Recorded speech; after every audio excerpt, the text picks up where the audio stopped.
Telescope that could. Earlier this year, the Hubble Space Telescope celebrated its 30th mission anniversary, double the original mission duration. As another round of celebration for this major milestone, Hubble recently released more than 50 new images of star clusters, nebulas, and galaxies. And that's incredible, that up in the night sky is the whole story of the universe still coming towards us.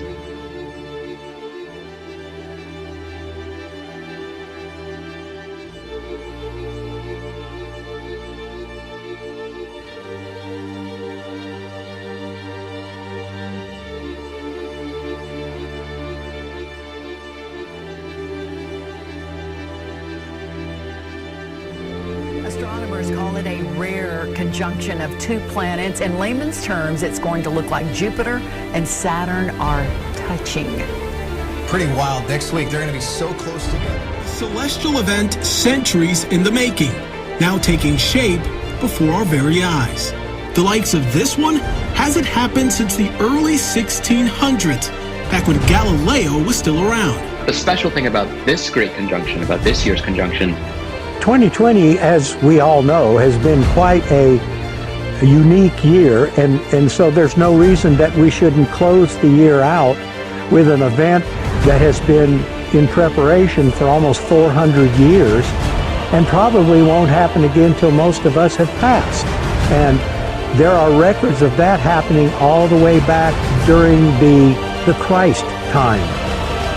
And that was what they called the Christmas star that the three wise men followed. So perhaps we're seeing something like that again. In the ancient world, the thing that was the navigation tool, the GPS, were the stars. That's the way people traveled. You didn't move from one place to another without using the star. The astrologer and the astronomer.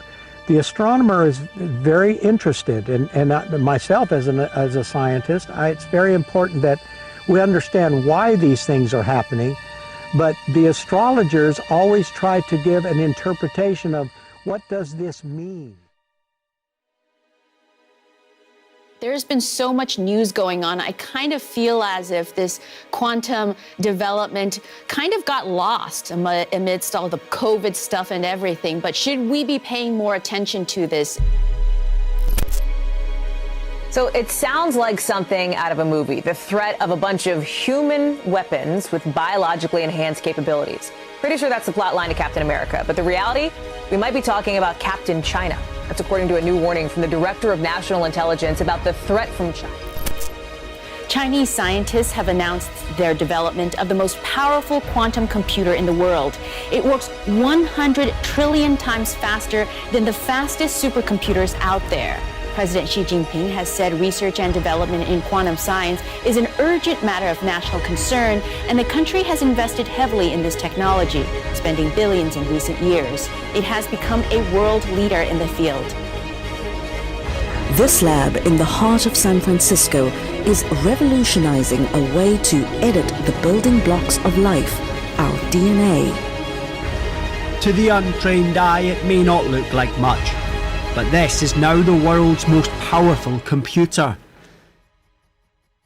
China intends to dominate the world economically, militarily, and technologically. They intend to be the world's superpower. Biotechnology in its military strategy in order to achieve its ambitions. He has warned that Chinese authorities have been conducting human tests on members of the People's Liberation Army. And it's trying to make them stronger through gene editing. And that's just one of the ways that, China is trying to essentially dominate the planet and set the rules in the world order. And why it's so important and people need to understand is this is an authoritarian regime. It doesn't care about people's individual rights.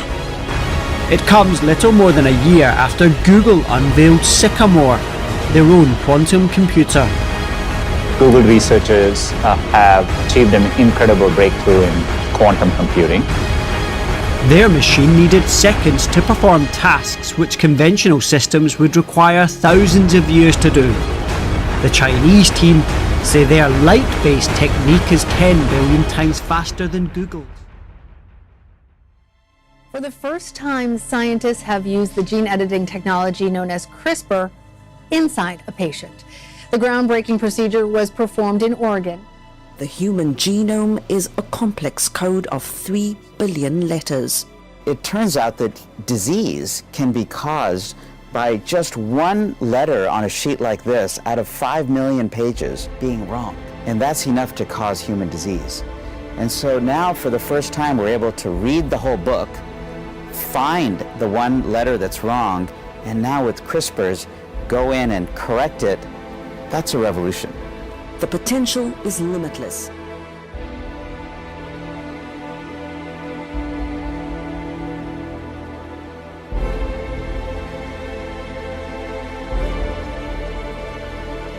Interesting. I'm going to turn to Alex. The Chinese government has funneled a lot of money into scientific research. Why is that? Well, look, this is part of a much broader techno-nationalist approach to advancing Chinese interests when it comes to economics, national security, obviously geopolitics. Today, the German Research Centre for Artificial Intelligence is celebrating its 30th anniversary. The centre is now the largest research facility of its kind in the world. It has created more than 90 spin-off companies and is also involved in numerous cooperative research projects. The centre stays focused on the future and the risks that are involved in the development of AI, including the use of smart weapon systems and the misuse of sensitive personal data. Researchers in Germany say they have proof that a prehistoric teenager had parents who were members of two different species of pre-humans. Scientists used DNA from 90,000 years ago. It's in a bone fragment that was found in Siberia. The tests found that while the girl's mother was Neanderthal, her father came from a recently discovered species. It's the age-old story, really. A Neanderthal Denisovan love child, a human hybrid. National Geographic science editor is Maya Wayhas. We've long known that these kind of mixing happen. There's been hints in both ancient and modern DNA that suggest that our ancient ancestors kind of interbred, but this is actually like catching it in the act. The DNA was extracted from a quarter-sized bone fragment believed to have come from the teenager who died around 90,000 years ago. Genetic testing revealed a 50-50 split. Her mother was a Neanderthal who inhabited the western part of Eurasia, but her father was from that relatively unknown branch of the prehistoric family, the Denisova, named after those Siberian caves. The results proved that despite their genetic differences, members of the two groups mated and raised children. One of the study's authors, biologist Svante Pääbo, says that's huge. I was extremely surprised. I was sure they had screwed something up in the laboratory for the longest time until they proved to me that they had. What does this ultimately mean, though, for humans? It's absolutely wild. I mean, literally considered science fiction several years ago. Now, with this enzyme CRISPR, they can eliminate several dozen viruses that have always been in the pig genome. And in studies done before, if you took pig cells and human cells and put it together, the viruses would go to the human cells. And so now they've been eliminated or inactivated. Well, Vlad, last week we did the story of, changing a human embryo. When you change an embryo, the DNA is passed generation to generation. Here, it's just in the organ. But we need some group in charge, not just in the US, but internationally, to start to draw boundaries. We're talking about some dramatic advances and literally happening week by week. Well, scientists are investigating mysterious radio signals from space. Sounds like something out of a sci-fi thriller, but it's real. Sarah Costa explains why a team of astronomers are studying these puzzling radio waves. But those who are part of the findings say they believe this signal is the most promising sign of life since the WOW signal that was identified in 1977. So what we're talking about is radio signals that are peculiar, something that would appear to have been from an artificial broadcast. Now, they found lots of signals that have usually been the result of interference from our own planet, our own frequencies, and natural sources, stars, planets, those sorts of things. But one in particular found earlier in April and May from a nearby planet has got them really interested because so far they can't explain what this is. Position? I checked interferometry somewhere in Lyra. Scientists say the signal was heard during 30 hours of observations in Australia in April and May of 2019. The narrow beam of radio has since been under analysis. According to The Guardian, the report says that scientists believe those radio emissions came from the direction of Proxima Centauri, a red dwarf star 4.2 light years from Earth, also known as the nearest star to the sun. And Alpha Centauri is actually 3 stars, and one of those hosts this planet where it appears this signal came from. So this is one of the interesting things. We've seen this star system for decades. We know there's 2 planets around it, including one potentially rocky, so something like Earth.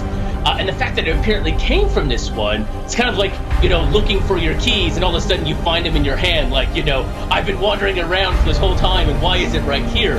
So the question is, obviously, is it real? And if it's potentially is not explained by human sources, what could cause it? So it's a big step to say it is an artificial sign, but it's one of the more interesting signals that they've found in this project and has been found searching for intelligent life. But other scientists say no conclusions should be drawn just yet until this unusual radio wave is further investigated.